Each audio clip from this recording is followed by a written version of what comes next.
Get ready to find your recipe for success from America's top business owners here at Onward Nation with your host, Stephen Wessner.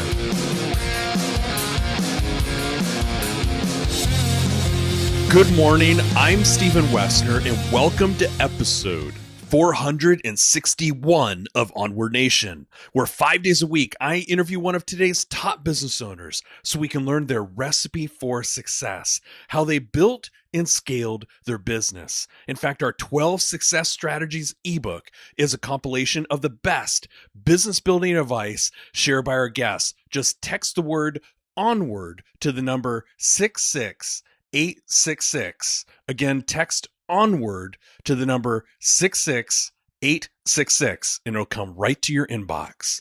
Now let's welcome today's guest, Frank Cottle. Frank is CEO of Alliance Virtual Offices and chairman of the Alliance Business Centers Network, with over 650 centers operating in 42 countries. He is the recognized expert on flexible working, the virtual office movement, and third place working. Prior to creating the Alliance brand, Frank successfully operated his own portfolio of business centers in multiple locations across North America. Frank has spent almost 30 years delivering business services that are finely tuned to the workplace needs of startups, entrepreneurs, and growing small businesses.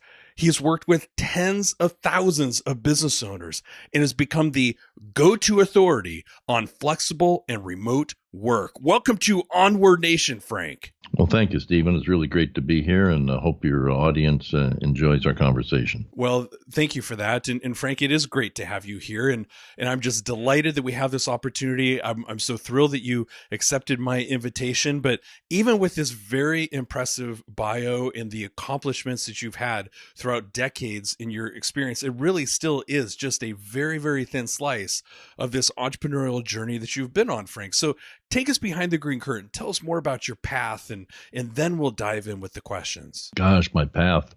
Well, I started a business, I guess I'll say, break things down in decades. I started business really as a professional yachtsman. I used to race big sailboats around the world, and we built quite a large yacht brokerage as a result of that, myself and a number of other individuals. And I think the path that I got on was at the end of that experience, when I recognized that, honestly, I'd never be an owner so long as I was a broker. So I had a little epiphany one day and made that decision. I could no longer be a broker, and I had to go out and start building my own things instead of just helping others enjoy the things that they had built. So in about 1980, I started the development of buildings and serviced offices, and that happened through the 80s and the 90s and into about 2000. We built quite a number of locations, myself and various partners, throughout North America. We were, at the time that we finished, the largest private business center operator in the world. And that company was sold very successfully, and started our new companies, which today the whole purpose of the new company was to deal more in the virtual officing world, and to, instead of owning the centers, owning the business relationship with the client. So we changed from a real estate production company to more of a technology software as a service company, and started building the various platforms that we have around the world today. We currently represent about 700 locations, close to 14 million square feet of space, serving almost 400,000 customers in 52 countries. And that gives us a lot of interesting opportunities, because when you do business internationally, actively, the most exciting thing is you get to meet the people. The thing that I'm actually the most proud of is not just our company, but that we have so many wonderful friends all over the world. And that's been a very rewarding part of the path that we've been on for now almost 37 years. Wow. And as I was preparing for our conversation, you had a chance to watch a portion of your speech presentation where you're in Dubai, and so when you say internationally, you certainly are talking about many countries involved in this brand, the Alliance brand, and so where did the vision come from, or the inspiration? Because that is a dramatic switch when you went from essentially a real estate company over to a SaaS model to own then the client relationship as opposed to property. Where did that vision come from, and why did you feel it's so important to make that switch? Well, in the late 90s, a lot of concepts were changing in business. And I think we would all remember the concepts of just-in-time inventory, the development of the intermodal system that allowed that, connecting air freight with sea freight, with rail freight, with truck freight to deliver inventory for manufacturing or products for manufacturing on a much more efficient basis. The internet, which was developing, really is the just-in-time inventory vehicle for services. And we'd always been, even in our real estate development, very technologically oriented. In fact, in the mid-'80s, we had a partnership with Bell Labs, back when the guys at Bell Labs actually wore white coats and plastic pencil pocket protectors. And we were the first installation of the then nascent technology for ISDN and a few other things. In fact, we were the test facility between ourselves and GTE that defined sending of both voice and data over 4-pair twisted cable. So we've always been interested in technology. That's just been a part of what we've done. And so the change wasn't quite as radical as one might think. It was a natural progression. We wanted to deliver just-in-time real estate in the same way that just-in-time inventory was being delivered to manufacturing world. And so we set out to do that. Well, it seems brilliant. I mean, looking back on it now, does it seem, logical the way that you just mapped that out? Sure, of course. And I think it was maybe Dan Sullivan that is, kind of quoted as talking about a person's unique ability is their aspect of brilliance and genius. It just seems very kind of commonplace and matter of fact to them, but to others on the outside looking in, like me, as I'm looking at this business, I'm thinking, how in the world did he conceive of such a thing? And then to be able to then own the client relationship is really quite significant. And then how you just tied that into the internet piece, I think that really is cutting edge, and obviously has proved to be that way for you. Is that fair? Oh, I think it really is, and not the brilliance part, but the commonplace part. If you sit back and I think all entrepreneurs have to stop being busy. Oftentimes, in fact, I read a very interesting article this morning that I really enjoyed. Had a picture of Tom Hanks and his movie character, and it said, "Busy is the new stupid."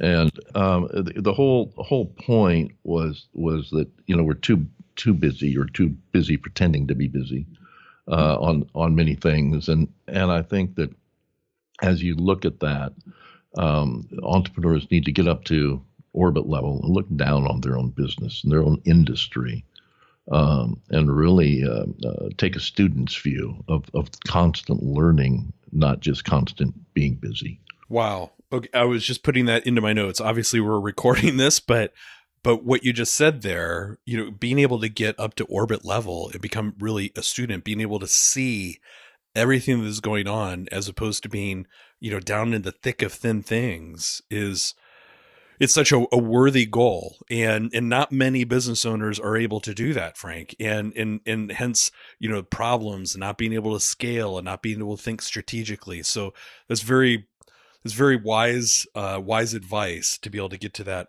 orbit level. And so, Onward Nation, this is the type of conversation, the insights we're going to be able to have with Frank today. And again, I'm just so grateful that you accepted the invitation. Frank, let's dive into this first section that I like to call focus in preparation. Preparation, because it's so true that greatness is available to all of us if we're willing to do the common things uncommonly well, which is a powerful lesson that I learned from one of my mentors, Don Yeager. So Frank, start us off with, if you want to call it a secret, maybe you'd prefer to call it a time-saving technique? Is there something you can share with us that helps you focus and prepare to tackle your most vital priorities each day? Yes, I really think there is, and it's not necessarily a secret. It's something that's talked about often, but it's very hard to execute, and I don't think it's a personal thing. A time-saving technique, as you might say, typically where people say, "Oh, I put this kind of list together or do something else." I think the secret to time-saving and focus is building a good team. It really starts with getting great people around you, having the team understand the common mission, and having the team members being able to work together as a team with that understanding. So the secret to saving time is having a great team, in my view. Easier said than done. That's an exceptional recommendation. And so maybe we can peel that back, maybe just a layer or two. And because you've obviously built a great team around you in multiple countries with hundreds of centers, is there maybe a nugget or two that you feel like, I've done this piece and that piece well as it relates to building my team? Just being honest, being open, and recognizing that everybody's an equal. They just play different roles. So when you think about a team, it has to include the person with the simplest role, which in our case might be the receptionist at a business center, to the person with the most responsibility, which might be the CFO of the company. My job is really, and I think all CEOs' jobs are really to figure out where the company is going to steer particularly well, so strategically know where the company should go, and to create access to resources. If it's clear where the company's going and the vision on that is very clear, and the company's being steered in the right direction, the resources really aren't much of a problem for growth. But it allows everybody to understand what their role is and how important their role is. And possibly I learned that steering technique, sailing boats. You race across an ocean, or you race in a large regatta or something. You've got a crew, and everybody, when they start the race, the moment the race starts, everybody in the race knows the destination. They know exactly where the finish line is. But currents and winds and mistakes and other competitors cause you to constantly adjust course. But everybody knows the destination. So getting that crew to work together as you're adjusting course, I think, is the key to sailing fast or steering a company fast. Don't leave anybody out of the communications. Don't put layers in a company that allow anybody to be isolated. That's a critical part of it, and always make yourself available. There should be no layers in a company these days, in my opinion. It's an exceptional blueprint, and one, I love how you tied it into the metaphor of the steering, and when you were describing that, like I was right there with you visually, and I could see person at the helm and a team busy at work and following instructions and a person steering and guiding the path. But in a business context, when you started us off with that piece and you said, getting the right team in place, and then you took us into the strategic direction in the steering and how a CEO is really responsible, essentially, Onward Nation, for three things: get the team in place, steering, strategic direction, and making sure that he or she has provided the resources for your team to be able to execute and get the work done.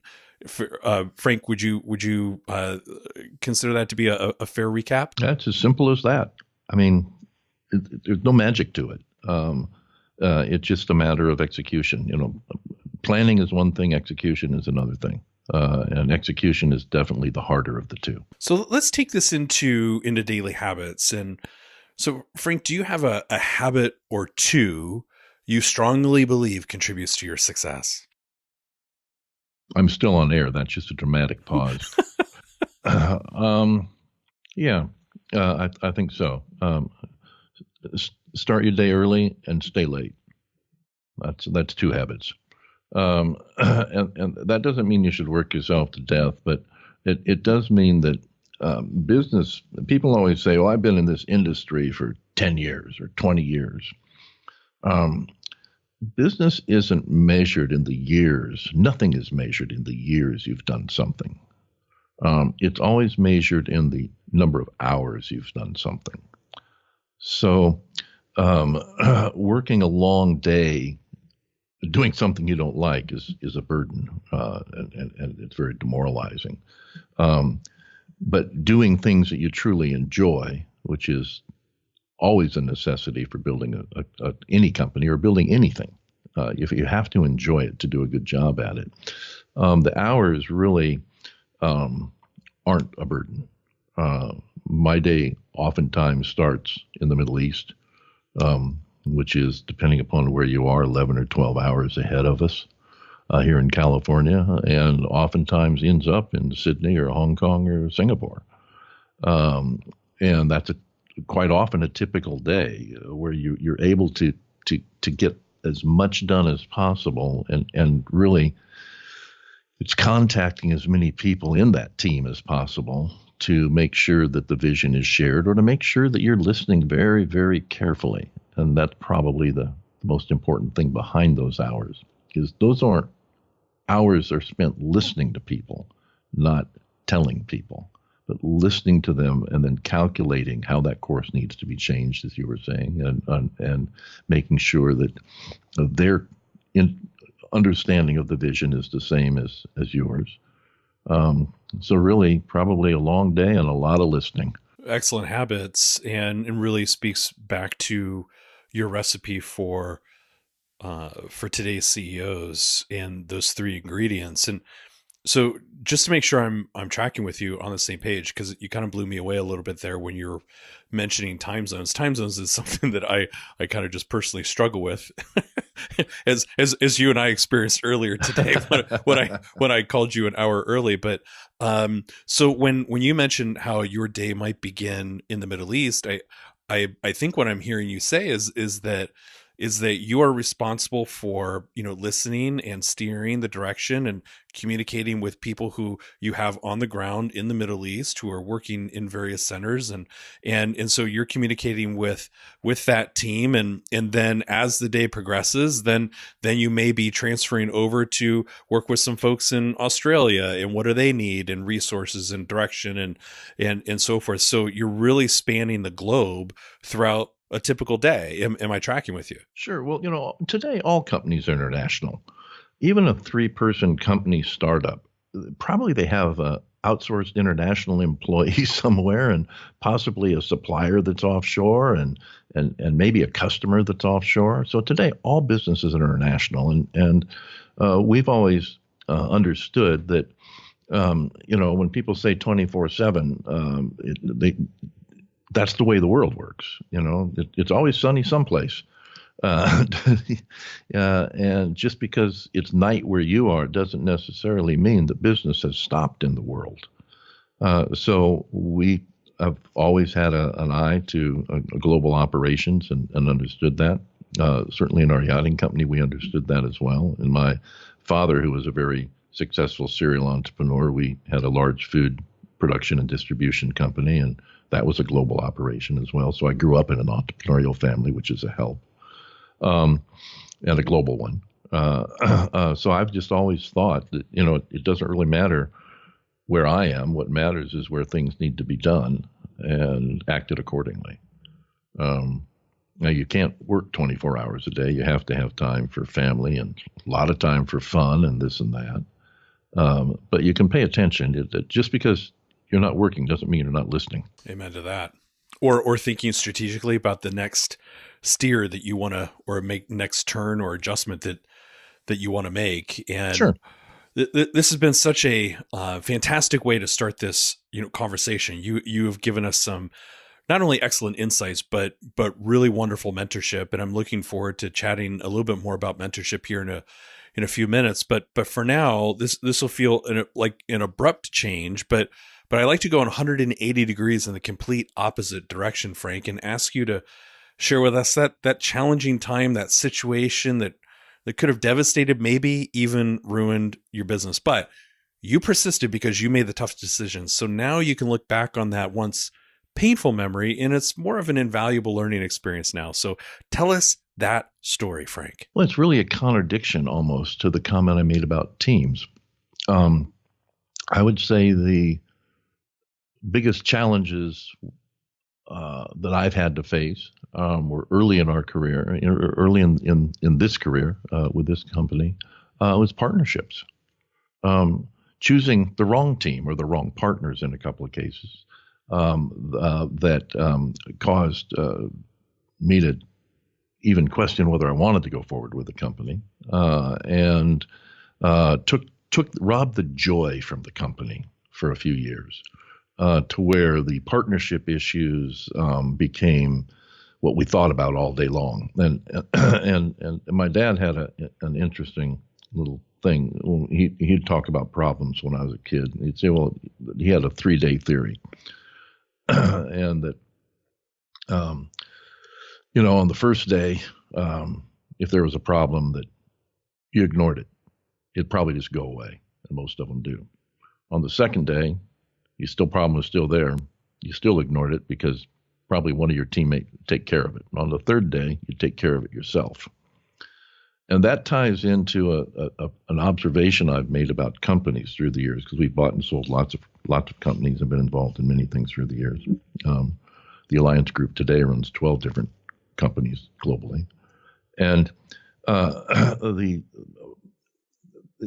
theory is time. In a typical company, everybody will know everything that's going on in the company, the good, bad, and the ugly, within about a week to 10 days in your typical well-run company. And they should. Everybody should know everything within about that period of time. As the time period comes down, you start having more problems. If everybody knows everything going on in 3 days, well, then people are spending a lot more time talking about what's going on than they are doing their work. And as that winds down to where you end up having a one-day company, you cease to function. Because everybody's so worried about their jobs, they're so worried about their position, they're so worried about what's happening to somebody else in the company that they're no longer worried about generating clients, or sales, servicing customers, or doing anything. They're just worried about themselves. So the problems that we suffered, we got down to that 1 to 3 day problem through some bad partnerships where we spent all of our time focused on the partnership and none of our time focused on the company. And that almost destroyed us. Well, and you used, when you described it, you used 3 very powerful words, and you said, robbed the joy. And so not only are there, communications issues and partnership issues and so forth, but it sounds like that what could have damaged the company was just, it became not fun anymore. It just wasn't joyful, right? And I'm a guy, as a company, it's got to be fun. And it's not a game necessarily. I guess business is a game. Life is a game. But you do have to find joy in your work every day, or you won't do a good job at it. So what do you think is what would you consider to be the most critical skill, Frank, for that business owners need to master in order to thrive today? I don't want to be redundant, but I think I've already referenced it, and that's listening. And you apply that. When people ask me what I feel my position is in our industry today, I say that my goal is simply to be the best student I can of our industry, and the best student of our business within the industry. And so listening and applying what you've heard, I think, is the most critical skill. Not trying to necessarily get your way or insist that your vision, even your original vision, is the perfect vision, but really listening. And there's a challenge. There's an old Chinese saying about a fellow building a house. And the saying goes, the man who is building a house and listens to the comments of every passerby will never finish his house.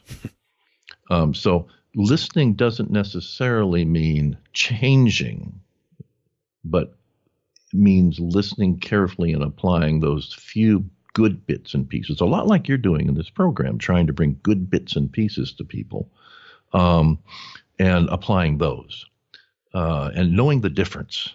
And that judgment comes from experience. Oftentimes it's people talk about wisdom and all those things. That just comes from having screwed up a lot and remembering it.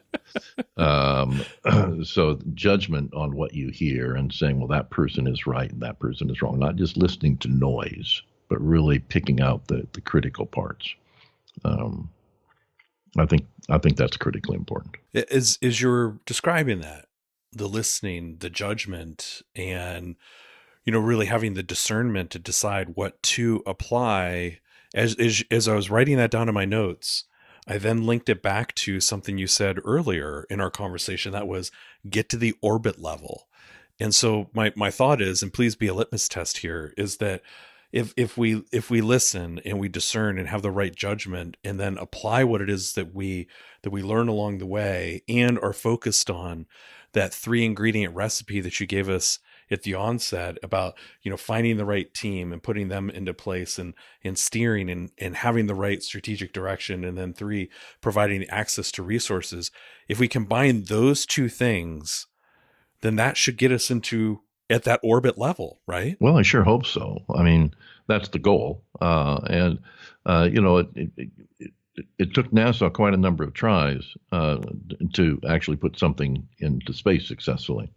So just because that first stage of your rocket didn't fire the way you thought doesn't mean that you shouldn't be able to do it by continuing to try. So persistence possibly falls into that whole process somewhere. If you know you're right, be right, stay right, act on it, keep going at it. Just because somebody else is doing something different doesn't mean you're not right. Just you keep going. You listen, apply. There's no such thing as an overnight success, Onward Nation. Well, no, there is. It just takes 10 years. Love that. Touché, my friend. That's very good.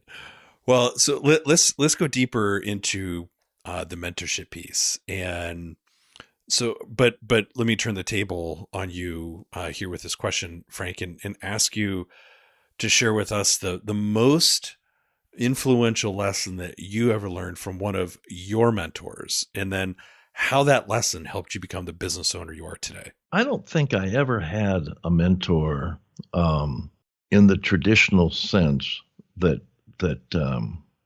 where one person influenced me. So I'll bring up a 2 or 3 little things, and they really start from when I was beginning in business. When we were first in the yachting business, the fellow, well, we'll call him a mentor because I had admired him all my life, and he was just the right age. I was 20, and he was in his mid-40s, and so I'd really looked up to him. He noticed that what we were selling, what I was producing and selling, was all within a particular range. I liked fast racing yachts. I liked fast racing sailboats, and I was selling a lot of fast racing sailboats, and I would only deal with fast racing sailboats. And Milt said to me after noticing this for about a year, he said, you're doing really well, Frank, but get your ego out of your product and get your ego over involved in what you take home to your family. Oh, my. And so that taught me a very simple lesson that I may have loved a particular product, but it wasn't what everybody needed. And we were in business to serve a broader marketplace. So that, get your ego involved in what you take home to your family. I think that's important when you're starting off in business. And then I remember as well, when I was young, prior to the yachting side, I worked as a commercial diver. And I had started a little diving company. It was the 60s, so it was Aquarius Yacht Maintenance and Diving Company. And I started this little company in college, and I immediately started taking business away from one of the established companies in town. This was in San Diego where I was going to school. And the fellow who was running the other company, who again was probably in his mid-40s at the time, I remember seeing him sitting fishing on the dock one day, and I walked down kind of cocky and, "Hey, how you doing, Howard? What's that? What things?" And I said, "Yeah, we're so busy. We're busy. We're doing this. We're doing that." And he said, "Frank, you making any money?" I said, "Oh, but we've got lots of money." He said, "You making any profit?" And I said, "Well," and I hummed and hawed. He said, "Frank, I'm sitting here fishing, and I know one thing. You don't have to be both tired and hungry." I've never forgotten Howard's comment on that. I was tired, but at the end of the week and at the end of the month, I wasn't making much profit, so I was also still hungry. Howard was fishing, just waiting for me to burn out, and I did. Went on, and he took over the business and became quite successful, or even more successful than he already had been. But he taught me that. And then another one, which I'll relate, as we started in the development business, two brothers had a very, very successful. They were both many, many times, 10, 20, 50 times millionaires. And they're very successful in the residential development business, two twin brothers. And the recession came along. A recession came along in the mid-'80s. And one of the brothers looked around, and they had separate companies, but they're both almost in the same building. And one of the brothers looked around, and he immediately started winding things down. He cut costs, cut staffs, sold off projects, got rid of things, and he did something totally crazy. He bought a huge sailboat. Okay, the other brother flogged it. He kept his projects going, he kept his teams going, he kept everything going, and he went bankrupt. And the one brother was down. I was talking to him, and I said, just why did you do what you did? And he said, "It's real simple. When business is good, do it. When it's not, go to Tahiti." That was it. Those are important lessons. Those are brilliant lessons wrapped up in fun storytelling that you just in the way that you shared them. Okay, so let's go into the last lesson again a little bit deeper. So is the lesson here also that the one brother sold everything and squirreled away as much cash as he possibly could because of selling things off? Then he bought an asset, arguably an investment, and very arguably, right? and bought an asset that he was able to maybe put some cash into, and who knows if he was going to be able to sell that asset and get what percentage of his money back out of it, because it's a depreciable asset, but he was able to do that, have a little bit of fun, and sort of ride the tide until the next upswing, right? I mean, that's sort of the lesson out of that. That's very much it. All business is cyclical, and there's good times and there's bad times. And so you have to learn to understand those cycles and treat them differently. The one brother saw the cycle coming and he acted on it. The other brother saw the same cycle and had the same experiences, and he did the same thing that he had always done. So what are those 7 most deadly words in business? Because that's the way we've always done it. He didn't change his course, even though the winds and the tides and the currents all changed. That's why he failed. The other brother radically changed his course. He went to an entirely different destination, and that's why he succeeded. Great illustration of a very powerful and important lesson to pay attention to.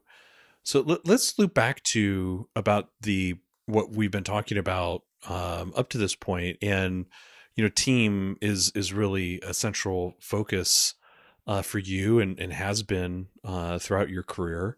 And so let's chat a little bit about. Let me give you a scenario, a hiring scenario. So let me ask you to fast forward 1 year and then look back on maybe some hiring decisions you're considering making now. And then imagine the people you hired today exceeded your highest expectations. So what strategy did they consistently apply that delivered the most value to your business, Frank? Thinking. in our company, and I think in most companies, decision making is critical. And in our company, if you were to be a good contributor, if you were to not be a good contributor and not belong in the team, it's because you could not make decisions. So I think in our teams and in the way we try and structure things is we try and empower people so that they're capable of making decisions above and below their responsibilities, not just within a very narrow gauge of activities. And, we all, not making decisions paralyzes a company. So if your team can make decisions, and even if they're mistakes, you can correct mistakes very easily. What you can't correct is a decision that has not been made. So having a team where everyone is willing to take in what information they have, make the best decision possible as fast as possible. That's what we value and what I would say contributes to the success of team members within our organization. And it's also insightful into how proactive you want your teammates to be when you said that they have to have the ability to make decisions above and below their responsibilities. And so you're really encouraging that not only speed, but that level of proactivity, right? Sure, you are. I mean, think about it. We've all seen tons and tons of movies through our lifetimes, different dramas. And let's take a military example. We've all seen the embattled military unit of some sort. And somebody of a junior level always, the commander gets killed and then somebody takes charge and starts making decisions and saves the day. It's a pretty basic story. And I really think that that's what you have to do. Let's not kill the commander, of course, but I really think that that's what people have to do. They have to always look to how they're going to react quickly in a situation, or sometimes take the very hard decisions that need to be made. But stagnation is what kills companies. Stagnation killed the automotive industry in the U.S. In the 70s, just about. People couldn't take decisions to make change. They had to do that same old thing, and so there's a lot of times when that's necessary, and it's very important that all people within an organization feel empowered to take their own decisions. Wow. So this might be a leap here, and you can certainly reel me back in. But when you just said stagnation kills companies, I'm wondering if that's why you feel so passionate about what Alliance is doing and the virtual workforce and the flexible workforce that you guys are really facilitating and that you are championing on an international level, because that's obviously where business has been going for a while, but you probably see that accelerating even further. Am I making a fair assumption here? Well, you are. There are 1.6, by the end of this year, there'll be 1.6 billion mobile workers. Okay, that's almost a third of the global workforce. And by mobile workers, we mean people that are working outside of their main place of work, a minimum of 2 days a week. Technology has allowed this. Shifts in business culture have allowed this. We no longer need to physically see someone working in order to understand their production. Globalization has caused a lot of this. There's a lot of talk about borders and things of that nature lately all over the world. But the one thing that you can't stop today is you can't stop someone's intellect from moving through the internet across the border. And no one wants to. So all companies are global. All companies are able to react and do things today, and hire people anywhere and everywhere they want. And so virtualization of officing, and we always refer to it as officing, not offices, because really you think about it, you go to an office, or a place of work, but it's the full activity. And I know back when we first started, somebody came in and asked us how much we charged per square foot.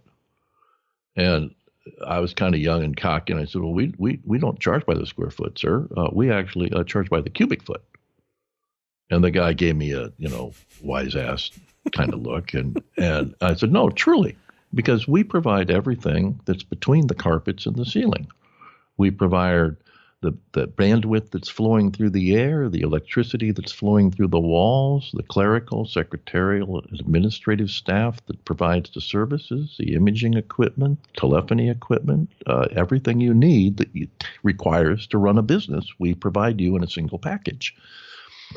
So we don't charge by the square foot. I did a quick mental calculation.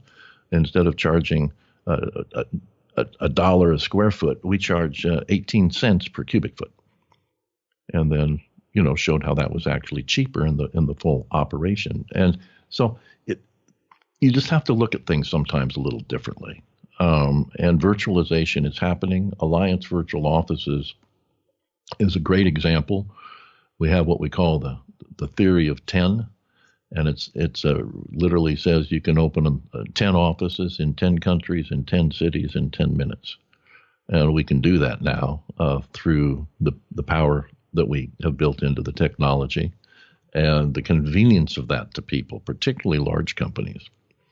We had a company come to us several weeks ago, and they said, gosh, we're changing our business model format. We need to do certain things with our staffing and our teams, and we need to lay down about 300 offices in North America over the next 90 days. Can you help us? Well, who could have done that in real estate 20 years ago or 10 years ago? What normal conventional companies can do that today? None. Right. But our industry and Alliance Virtual Offices in particular, we can do that. We said, oh, shoot, 90 days? If we can do it faster, is that okay? and so we got a big yes. And so, we're laying down 300 offices. We'll get it all done well inside of 90 days. We get those kind of requests regularly from large companies. And for small companies, you're talking about daily habits and things to tackle and things to do and consider. I could have gone into a lot of issues about flexibility. And we talk about changing courses and this and that, but you have to have a lot of flexibility in the workplace today. The entrepreneurial companies that are possibly listening to this thing, large and small, because we have clients from government, U.S. federal government and other national governments on down to day one startups. Really, the most important thing in business is flexibility. You have to have the capability of steering that course, as I was saying. If you're tied into a long-term, large-scale real estate lease, and one year you have too much space, and the next year you don't have enough space because of the changes in your own company, and then you've got to spend your time renegotiating asset leases and things of that nature. Why would anyone want to do that anymore? It's just not necessary. You can buy office space, virtual officing products by the hour, day, week, month, year, and change them in real time as your company changes, just like that old just-in-time real estate, just-in-time inventory, just-in-time supply chain system works. Real estate is now just part of that type of system. People have to recognize that. Stagnation kills companies. Yep. And getting set into one position. If we look at, and we actually founded a charitable organization called allgoodwork.space.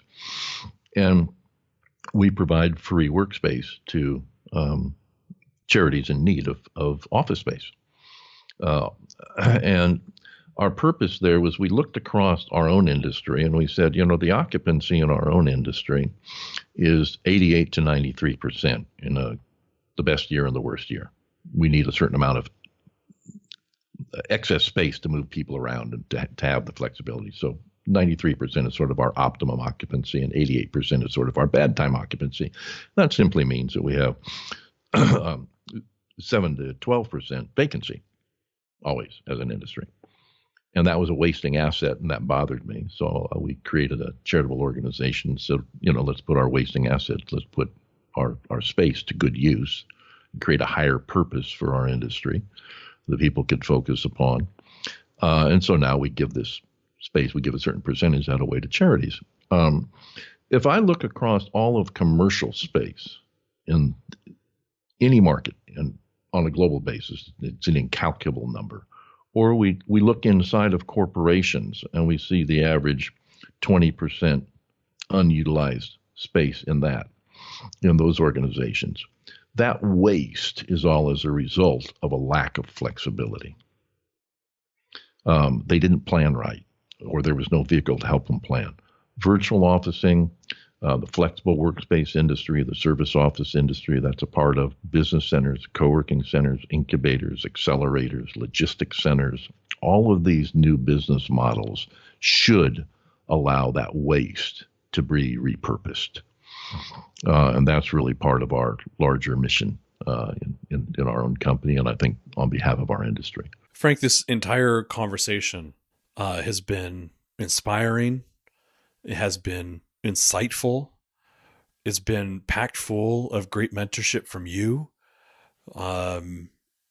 So before we close out and say goodbye, I just want to say thank you for being so generous with sharing your expertise and insights, because it was just a really wonderful conversation, a great opportunity for Onward Nation to learn from you. I mean, we talked about, learning and then discerning and then applying, and you gave us a lot of things to learn from you and then to apply. So, thank you very, very much for that, Frank. Well, it's been my pleasure, and hopefully I haven't goofed up too badly. No, sir, you haven't. But before we go and before we close out and say goodbye, please tell us the best way to connect with you, Frank. AllianceVirtualOffices.com is probably the best way to connect directly with us. That particular website is a core website that we use here in North America for the provision of our services, and that's the easiest way. I'm listed in there, and if anybody wants to reach out to me, I'd be more than happy to help. None of us can have too many friends in the world, and so we're always happy to help others in any way that we can. Perfect. Thank you for that. And Onward Nation, no matter how many notes you took or how often you go back and re-listen to Frank's words of wisdom, and I sure hope that you do, the key is not only learning, but then applying. You need to take action on the things you learned here today from Frank, because stagnation kills companies, as he so astutely pointed out and shared with you. And Frank, we all have the same 86,400 seconds in a day. And I know how compressed your schedule is, stretching many time zones, as we talked about just a few minutes ago. And I'm grateful that you would take the time to accept my invitation to come onto the show to be our mentor, guide, business strategist, and help us steer our businesses onward to that next level. Thank you so much, my friend. Well, it's been my pleasure.